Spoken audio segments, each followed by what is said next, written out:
Imagine a fog rising in the dead of night that erases the line between the living and the dead. And then you realize it is not just fog but the restless spirits of those who were buried alive in that place. This is whisper from history where forgotten voices rise again. The mist rolled down the Appalachian hills like a slow-moving tide swallowing everything in silence. Villagers said it had a voice that whispered through the trees, calling names no one remembered saying aloud. Old men in rocking chairs watched the fog creep over the dirt road each night and muttered that it was not natural. Because once the mist came, something always disappeared. The year was 1887. Deep in the Blue Ridge, a small mining town named Harper Hollow had started to fade away. First the canary mines shut down, then the river turned gray with ash, then the people began to vanish one by one. No one ever saw footprints leading away, only the soft marks of something dragged into the fog. At sunrise the mist would lift, leaving the doorways open and the lamps still burning cold. A preacher named Elias Crow tried to calm the fear. He gathered the few remaining families in the wooden chapel built on the ridge and said the Lord was testing their faith. But his words trembled, because he too had heard the voices.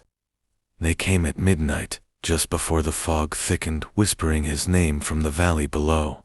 He told his wife Ruth never to answer them no matter what she heard. And yet the next morning Ruth was gone.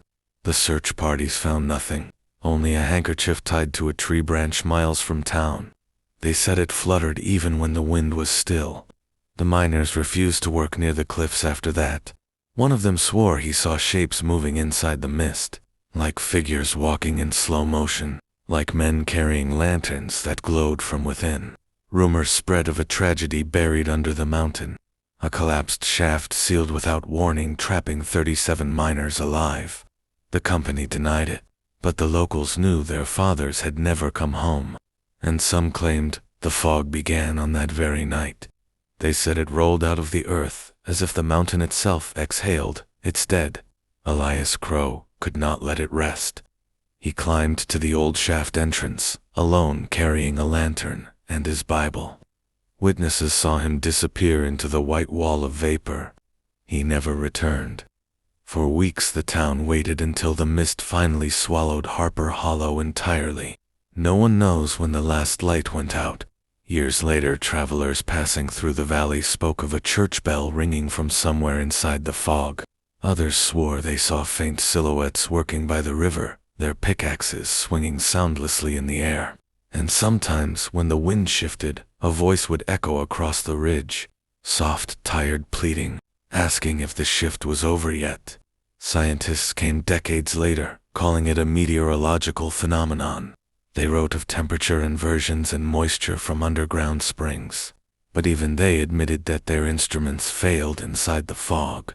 Compasses spun aimlessly. Radios hissed with voices that no one could trace. And one researcher vanished during the night, leaving only his notes. Scribbled with the words, "It sounds like breathing." But what was really happening behind the curtain? Some believe the mist is a living thing, a veil between the world of the living and the buried. Every autumn, it returns to the same valley, as if searching for those who forgot. Its name locals avoid the mountain after sundown. They lock their doors and light candles on the windowsills, not out of faith, but out of memory. Because when the mist comes back and the bell rings in the dark, the dead of Harper Hollow are said to walk again.